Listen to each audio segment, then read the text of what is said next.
The laughter in the conference room stopped the moment the framed degree slipped from Adrian Vale's trembling hands and shattered against the polished marble floor. The sound echoed through the towering glass office like a gunshot. Every executive turned to stare. Some looked uncomfortable. Others smirked quietly behind expensive coffee cups. But the loudest voice in the room belonged to the woman standing at the head of the table, CEO Celeste Harrington, whose cold smile carried more cruelty than anger. She looked down at the broken frame and asked, almost casually, why someone with a discount community college degree thought he belonged in a room filled with elite graduates. At that exact moment, none of them knew that before the sun set that same evening, a call from Harvard University would shake the entire company to its core, and force one powerful woman to confront the damage pride can do to a human soul. If you believe kindness and second chances still matter in this world, take a moment right now to like, comment, share, and subscribe to the channel, Wisdom Story House. Stories like this remind us that dignity is more valuable than status, and sometimes the quietest people carry the strongest hearts. The city was alive with sunlight that morning. Yellow taxis rolled through crowded streets, office workers hurried across intersections with paper cups in hand, and the bright reflection of the afternoon sun shimmered against the windows of Harrington Global Technologies, one of the most successful companies in the state. Inside the 42nd floor headquarters, everything smelled of polished wood, fresh coffee, and ambition. Men and women in tailored suits moved quickly through hallways, chasing deadlines and promotions. But among them walked Adrian Vale, carrying something far heavier than a laptop bag. He carried exhaustion. At 38 years old, Adrian looked older than his age. The faint gray near his temples and the permanent tiredness beneath his eyes came from years of surviving instead of living. Every morning began before sunrise in a tiny apartment across town where he woke his 7-year-old daughter, Marin, prepared her breakfast, braided her hair the best he could with clumsy fingers, and walked her to school before taking 2 buses to work. Since his wife Lena passed away from a sudden illness 4 years earlier, Adrian had been both father and mother to his little girl. There were nights he skipped meals so she could have better shoes for winter. Nights he stayed awake helping with homework while secretly wondering how long he could keep pretending everything was okay. But Adrian had one thing nobody could take from him: determination.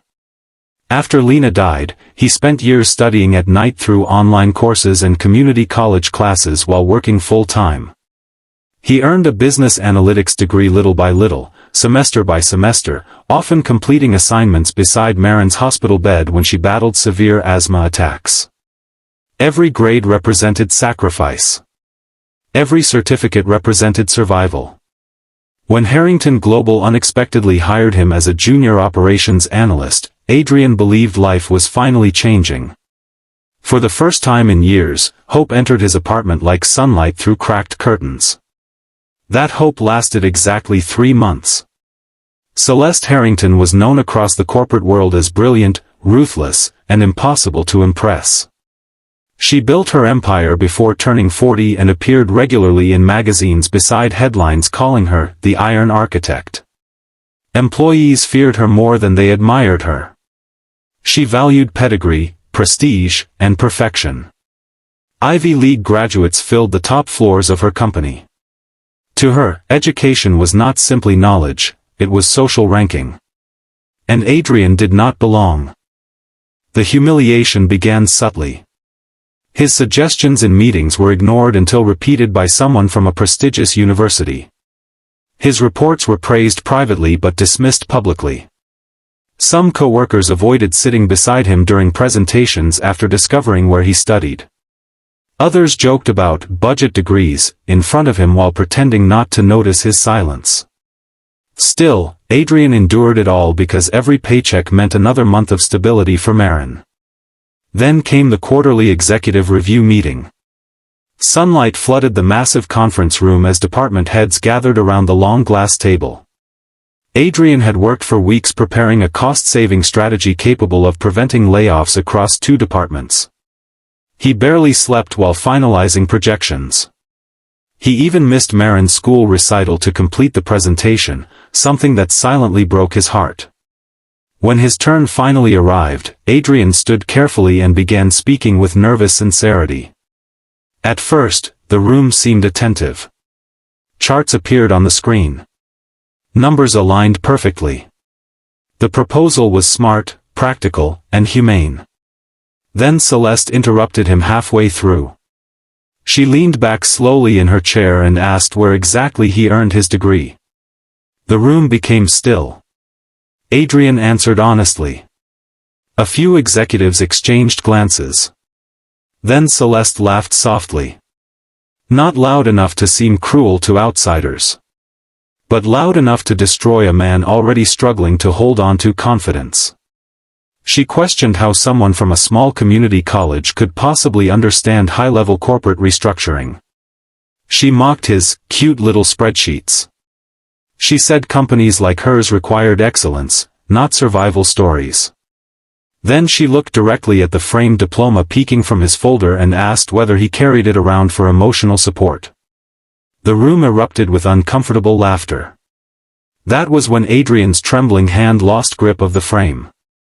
The glass shattered. And something inside him shattered too. He bent down immediately, trying to collect the broken pieces while executives avoided eye contact. One sharp edge sliced his palm open, but he barely reacted. Blood dripped quietly onto the white marble floor. Celeste simply instructed someone to clean the mess before continuing the meeting as though nothing happened. Adrian left the room that afternoon feeling smaller than he ever had in his life.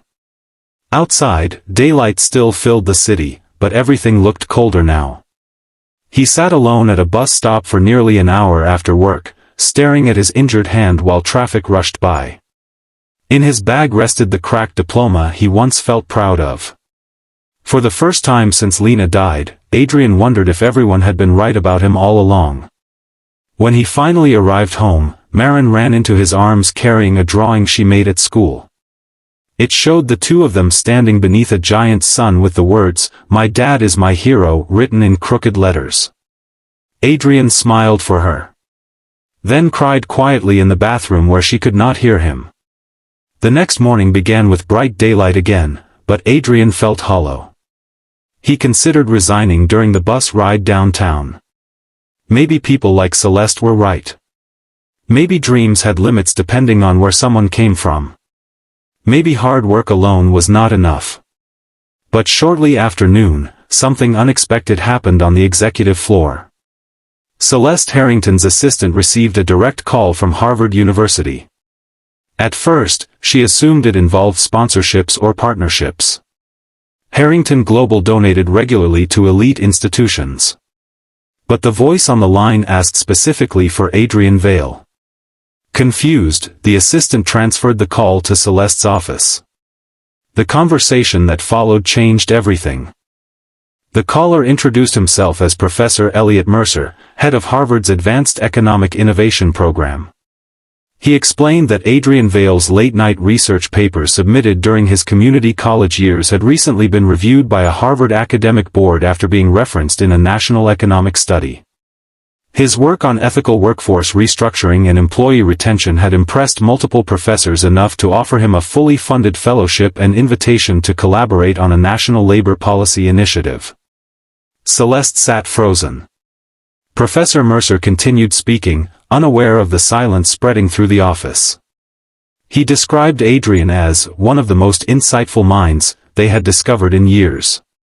He praised the humanity in his economic models and said his work reflected rare integrity. Then came the sentence that pierced Celeste deeper than she expected. People like Mr. Vale remind us that brilliance is not born from privilege. Sometimes it grows inside hardship. The call ended. For several seconds, the office remained silent except for distant city traffic outside the windows. Celeste slowly looked toward the conference room where she humiliated him less than 24 hours earlier. And for the first time in years, shame entered her heart. She began asking questions about Adrian. Real questions. Not his education. Not his position. His life. What she learned unsettled her deeply. She learned he often worked through lunch because he sent extra money toward his daughter's medical expenses.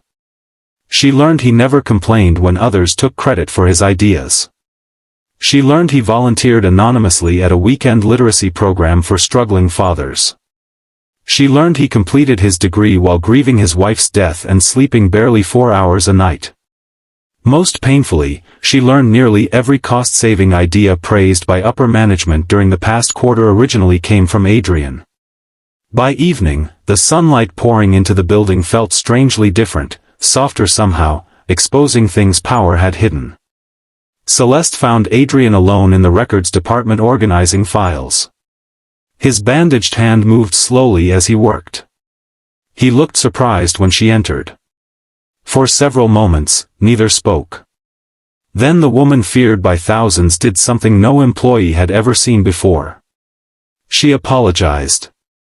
Not with corporate politeness. Not with excuses. A real apology trembling beneath the weight of regret. She admitted she judged him by status instead of character. She confessed she valued prestige so much that she forgot intelligence can exist in places untouched by privilege.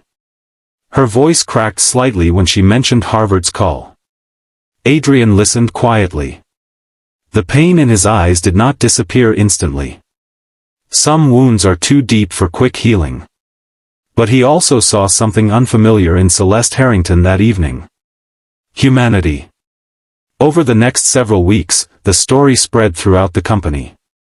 Employees who once ignored Adrian now respected him. Executives revisited his proposals seriously. Harvard officially announced his fellowship publicly, and major publications began covering his work. Yet none of those things mattered most to Adrian. What mattered was Maren. For the first time in years, he could afford a better apartment with sunlight in the kitchen and a small bedroom painted yellow just for her. He attended every school event. He smiled more. The heavy exhaustion slowly lifted from his face. One Saturday afternoon, Adrian and Maren visited the city park beneath warm daylight skies. Children laughed nearby while spring wind moved gently through the trees. Maren sat beside him eating ice cream when she suddenly asked whether rich people were smarter than everyone else.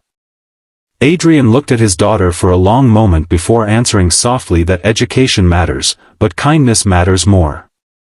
He told her the world would always try to measure people by money, titles, and prestige, but real worth comes from how someone treats others when they have power. Maren nodded thoughtfully and leaned her head against his shoulder.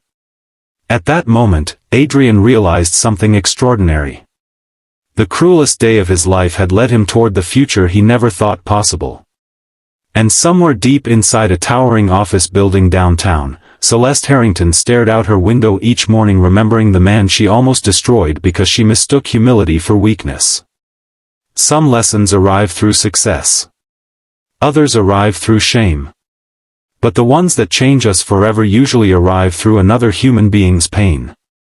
Before this story ends, take one moment to comment below and tell us where you are watching from and whether you have ever been judged unfairly because of your background, appearance, or struggles. Your story may inspire someone else who feels invisible today. Months later, Adrian stood at a Harvard podium beneath bright afternoon light delivering a speech about dignity in the workplace. Professors, executives, and students filled the auditorium. But his eyes searched only for one person in the front row. Maren. She sat there proudly clutching the same diploma once shattered on a conference room floor.